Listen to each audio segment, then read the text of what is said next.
So, hi, very good evening to all of you. Welcome to Vasudeva Kutumbakam. So देखिए again मैं अपनी study के साथ आपको भी ऐड करना चाहता हूँ कि जैसे कि हमने अभी इंडेक्स में पढ़ा था, उसके बाद हम पॉलिटी स्टार्ट करेंगे। पॉलिटी के कुछ अप्रॉक्स 20 से 25 पेज हैं, तो हम ट्राई करेंगे 20 से 25 पेजेस को कवर करने के लिए। अगर नहीं होता तो हम कुछ चीज़ों को स्किप करेंगे। स्किप इन द सेंस वो अगली नेक्स्ट वीडियो में डालेंगे। इससे आपको भी कुछ पता चलेगा, मुझे भी कुछ पता चलेगा, दोनों के नॉलेज के लिए बहुत ज़्यादा अच्छा रहेगा। तो come to the main point, ठीक है। So, can convicted legislature be disqualified in the assembly? सबसे पहले ये चीज़ पता होनी चाहिए, सिलेबस से यहाँ पे क्लियरली दे रहता है silent feature of the representation of the people act. अच्छा, इसका मतलब क्या है रिप्रेजेंटेशन ऑफ द पीपल? मतलब बेसिकली अगर आपको पता होगा, सीनियर पोजीशन पे जो भी एमएलए होती हैं, इनका इलेक्शन होता है और ये इलेक्शन पे आते हैं, ठीक है। 10 लाख में एक एमएलए माना जाता था, ठीक है। अपडेट तो मुझे देखना पड़ेगा, need to be check. Okay, so about the ये आपका रिप्रेजेंटेशन एक्ट आ गया।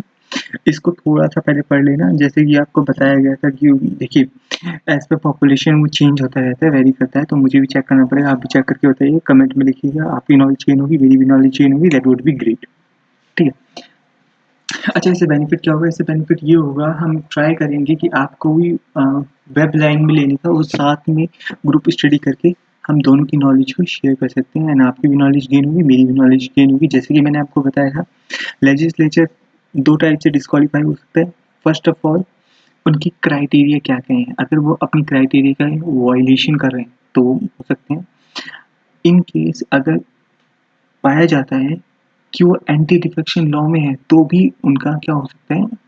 डिस्क्वालिफिकेशन हो सकता है। Got it? अब यहाँ पे पढ़ते हैं, यहाँ पे क्या लिखा है, ठीक है। यहाँ का भी हमने देखा नहीं है, मैं आपके सामने पढ़ रहा हूँ। Main analysis the provision of disqualification conducted legislature in India and the criminal of India politics.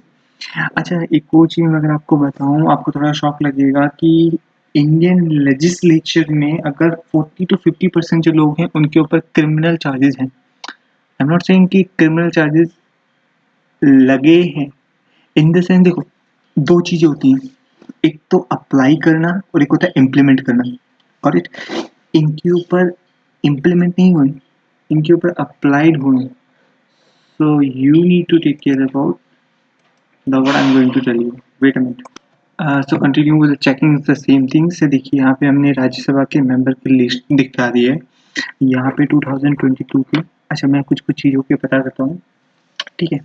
आपको जैसे कि पता है, कुछ जो लिस्ट होती है वो प्रेसिडेंट के पास होती है, जो राज्यसभा में नॉमिनी करते हैं। देखिए, नॉमिनी, इलेक्टेड और सेलेक्टेड में डिफरेंस क्या होता है? नॉमिनी वो इंसान होती हैं कि लेट्स सपोज किसी कॉलेज से हमारे पास ऑप्शन आया कि इनको आप एक काम कीजिए, इनको आप रिकमेंड कीजिए कि इन्होंने अच्छा काम किया है। अच्छा, मतलब ऐसे ही नहीं आते, इनको अच्छा लेट्स पद्मश्री किसी को मिला होता है, किसी को अलग-अलग अवार्ड्स मिले होते हैं, तो उन्हीं के नाम को रिकमेंड किया जाता है। तो ऐसे हम किसी को नॉमिनी नहीं कर सकते हैं, बेशक प्रेसिडेंट करता है। अच्छा, एक और चीज़, प्रेसिडेंट का मतलब क्या है? प्रेसिडेंट इंडिपेंडेंटली नहीं करता।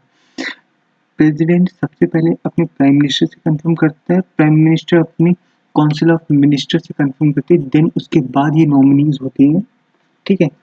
तो करते प्रेसिडेंट हैं, बट नॉमिनी सभी के सजेशन से होता है। तो लॉ है हमारे मिस्टर महेश, जिनका टाइम टेन्योर है 2024 का। सोनल जी का भी 8 में है, ठीक है, 24 का। राम जी का सोशल वर्क में है, मोस्टली भारतीय जनता पार्टी ही है, 24 का। राकेश सिन्हा है लिटरेचर के, भारतीय जनता पार्टी, 24। अच्छा, ये यहाँ पे लॉ मिनिस्टर देखेंगे, लॉ मिनिस्टर नहीं, मेंबरशिप में ही मैं काउंट करूँगा, ठीक है। इंडिपेंडेंट है ये, ठीक है। और ये मतलब इंडिपेंडेंट इन द सेंस ये किसी भी पार्टी से डिनोट नहीं करते हैं, मतलब किसी पार्टी में नहीं है। तो 26 है इनका। और वीरेंद्र जी हैं, इनका नाम सोशल है, ये भी इंडिपेंडेंट है। इस अगेन इंडिपेंडेंट का मतलब यहाँ पे ये बताया गया है कि वो किसी भी रूलिंग पार्टी से डिनोट नहीं करते, वो वहाँ पे नहीं है। पीटी उषा जो है स्पोर्ट्स में इंडिपेंडेंट है। अगेन पीटी उषा जी आपके ऊपर जानते भी होंगे काफ़ी, ठीक है। और प्लस में आपका म्यूज़िक के नाम से, सिनेमा के नाम से यहाँ पे कुछ चीज़ें हमने नॉमिनीज कर दी हैं, आप देख सकते हैं। तो come to the main point, wait. देखिए अगेन मैं आपको डायरेक्टली बता रहा हूँ कि मैं किसी साइट से नहीं, डायरेक्ट जो बेसिक साइट से, कि मुझे भी नॉलेज इतनी ही है जितनी मैं आपको दे रहा हूँ। अगर आपको लगता है कि मेरे को कहीं और नॉलेज से गेन करना चाहिए, क्योंकि देखिए आपकी नॉलेज मेरी नॉलेज मिलेगी तभी एक नॉलेज बन पाएगी, ठीक है।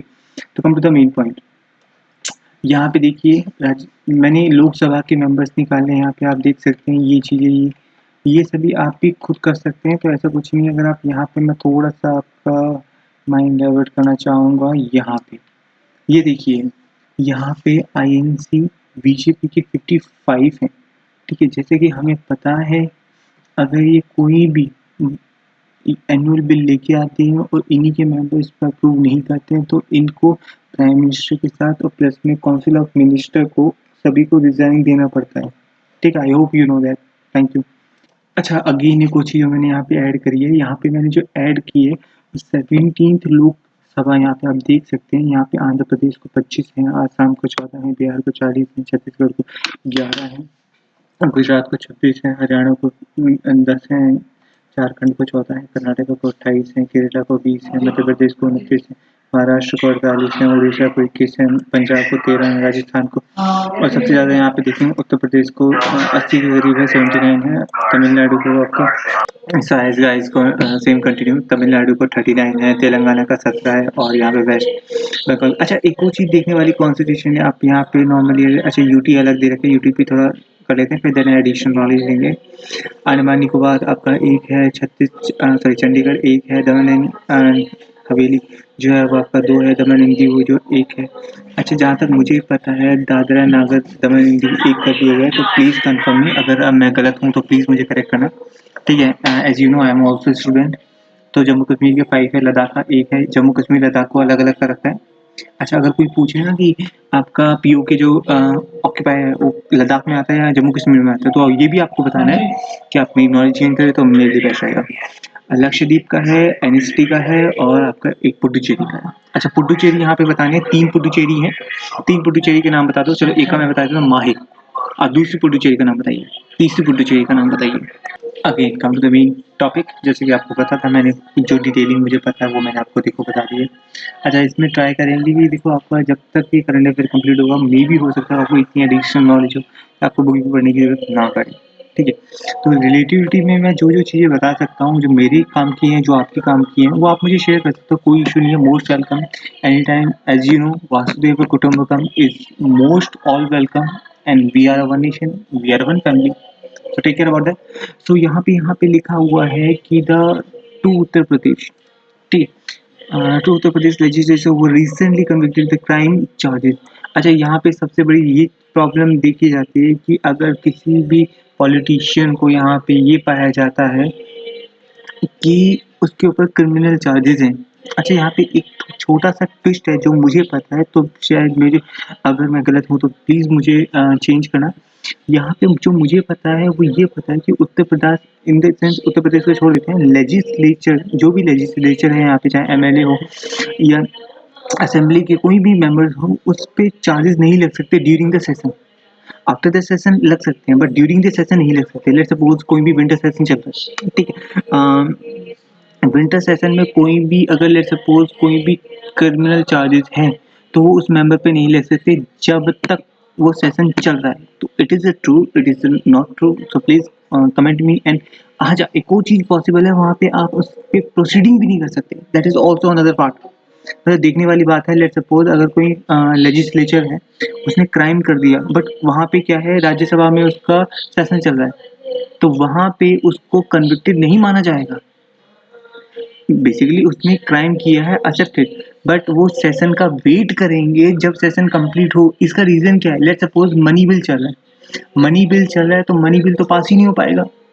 क्यों? अगर मान के चलो आप लेजिस्लेचर पे चार्जेस लगा देते हो, एग्जाम्पल ईटीसी उसने करा है नहीं करा वो मैटर अलग है, अगर लेट्स सपोज उसने कुछ किया तो वो मनी बिल पास ही नहीं हो पाएगा। तो इसीलिए शायद कि ऐसा कुछ कॉन्स्टिट्यूशन में लिखा है, तो प्लीज़ मुझे कंफर्म करना कि ये राइट है या रॉन्ग है, तो प्लीज़ ठीक है, कम टू इट। तो यहाँ पे मैंने चीज़ें कंफर्म कर दी है, 8 रिप्रेजेंटेटिव यहाँ पे क्लियर है। जो तो मुझे पता था, मैंने लीगल डॉक्यूमेंटेशन देखो, जो चीज़ मुझे पता थी मैंने आपको ऑलरेडी बता दी है। यहाँ पे अच्छा एक और चीज़ है, यहाँ पे क्रिमिनल ऑफेंस क्या होता है एंड सिविल ऑफेंस क्या होते हैं।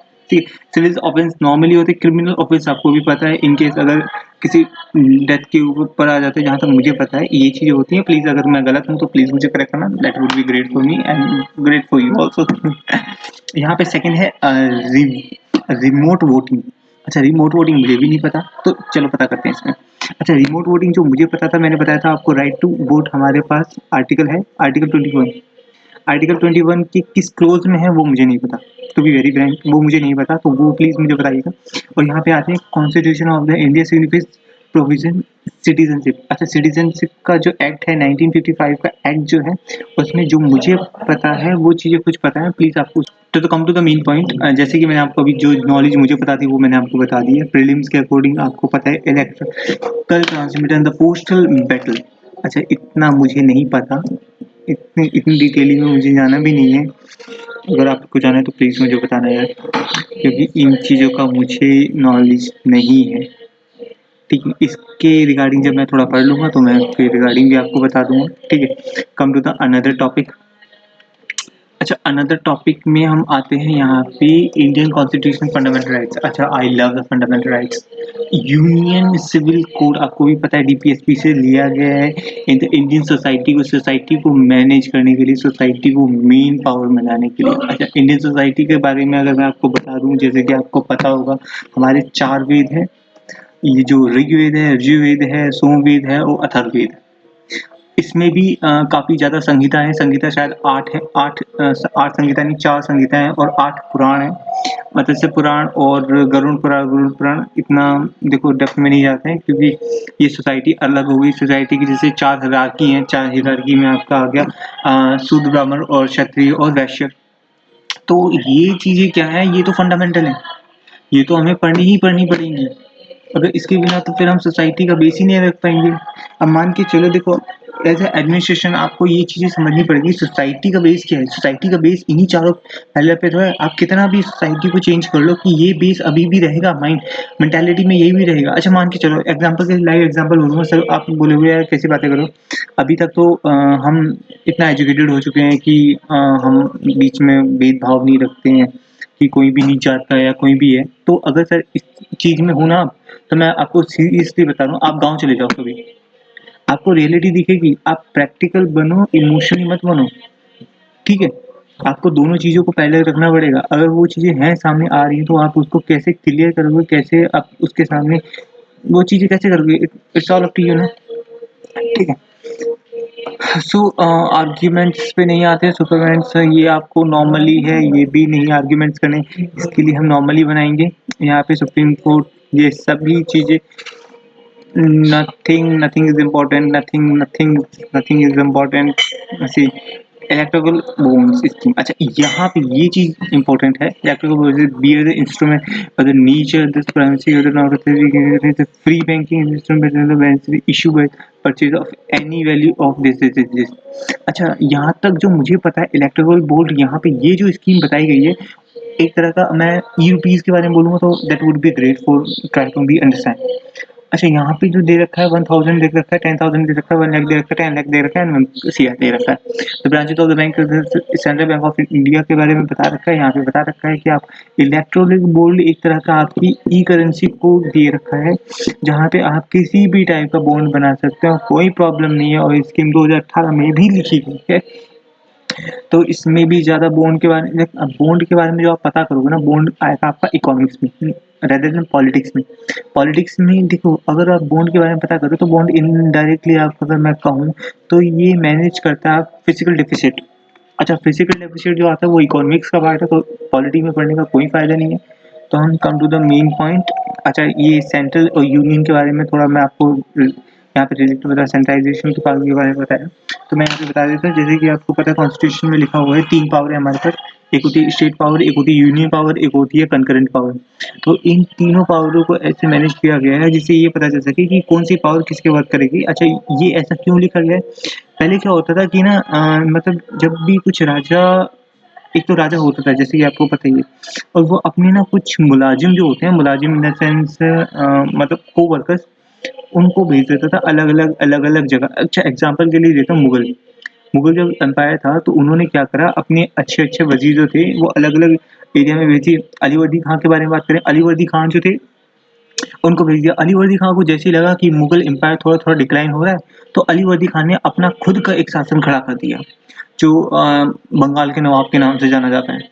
ठीक है, अलीवर्दी खान के बाद कौन आया? फिर उसके बाद सिराजुद्दौला आए। सिराजुद्दौला ने फिर लड़ाई करी, बैटल ऑफ प्लासी हुई। बैटल ऑफ प्लासी में मीर कासिम जीत गए। मीर कासिम कैसे जीत गए? उन्होंने क्या करा, उन्होंने लड़ने से पहले ही बोला कि सिराजुद्दौला आप राजा हो, हम यहाँ पे लड़ लेंगे, इनकी आर्मी बहुत ही ज़्यादा कम है। और जैसे ही सिराजुद्दौला वहाँ से गए तो उन्होंने ये अफ़वाह फैला दी कि राजा भाग गए हैं डर के मारे। तो इस वजह से मतलब देखिए, अब आप कितनी भी अच्छी आर्मी ले लो, अगर आपको ये पता चल जाए कि मेरा राजा ही डर गया, तो आपकी आर्मी नहीं हो पाएगी। देखो, मज़दूर के ऊपर खड़ा करने के लिए एक मैनेजर होता है, अगर मैनेजर ही वो डाउन हो जाए तो मज़दूर क्या कर लेंगे? आप माइंड की कैपेबिलिटी से समझो।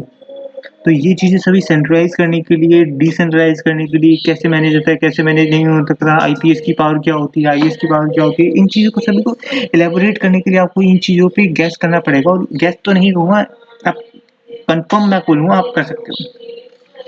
ठीक है, जो मेन चीज़ें हैं वो स्टैट्यूटरी बॉडी के बारे में, रेगुलेटरी बॉडी के बारे में। अच्छा, स्टैट्यूटरी बॉडी, रेगुलेशन बॉडी क्या होती है? स्टैट्यूटरी बॉडी वो बॉडी होती है कॉन्स्टिट्यूशन के किसी भी पार्ट को लॉ के द्वारा बनाया गया। मतलब स्टैट्यूटरी बॉडी क्या है? स्टैट्यूटरी बॉडी एक तरह की एलआईसी वाले हैं, IRAD। ठीक है, मैं एग्जैक्ट तो स्पेल नहीं कर रहा हूँ, शायद मे बी यही होगी, मे बी रॉन्ग भी हो सकता है। ठीक है, अभी मैंने रिवीजन नहीं करा तो it might be wrong, it might be correct. ठीक है, रेगुलेशन, रेगुलेट करना, किसी चीज को रेगुलेट करना, एक नई बॉडी बना देना, एक नया लॉ बना देना, एक नया कॉन्स्टिट्यूशन की रेमेडीज बना देना, इन चीजों को, सभी कुछ चीजों को समझना पड़ेगा। लॉ ऑफ द कमीशन, आपको ये पता होना चाहिए हमारे सबसे पहला कौन सा लॉयर है। अटॉर्नी जनरल ऑफ इंडिया के बारे में पता होना चाहिए। ठीक है, तो ये चीजें तो हम अलग ही उसमें चले गए हैं। तो main come to the main point, हम यहाँ पे ये चीज़ें करने के बाद यहाँ पे ये इम्पोर्टेंट नहीं है आपके लिए। ठीक है, doctrine of no, it's not important. Doctrine of, ये मुझे नहीं पता, टू बी वेरी फ्रैंक, मुझे इतना नहीं पता कि मैं इसके रिगार्डिंग आपको कुछ एलेबोरेट कर पाऊँ। तो जो मुझे पता है वो मैं आपको एलेबोरेट कर रहा हूँ, और जो मुझे नहीं पता मैं इसी की रिवीजन वीडियो बनाऊँगा, तो उसी चीज़ में आपके लिए डाल दूँगा। ठीक है, जो मेरे लिए भी कंफर्टेबल हो, जो आपके लिए भी कंफर्टेबल हो। अब ऐसा तो नहीं है ना कि जो मुझे नहीं पता मैं आपको उसको लेक्चर देता जा रहा हूँ, मुझे खुद समझ में नहीं आ रहा और आप भी कंफ्यूज हो, मैं भी कंफ्यूज हूँ। ठीक है, यहाँ पे पॉलिटी खत्म होती है और नेक्स्ट हम स्टार्ट करेंगे इकोनॉमिक्स। तो thank you so much, have a nice day, take care.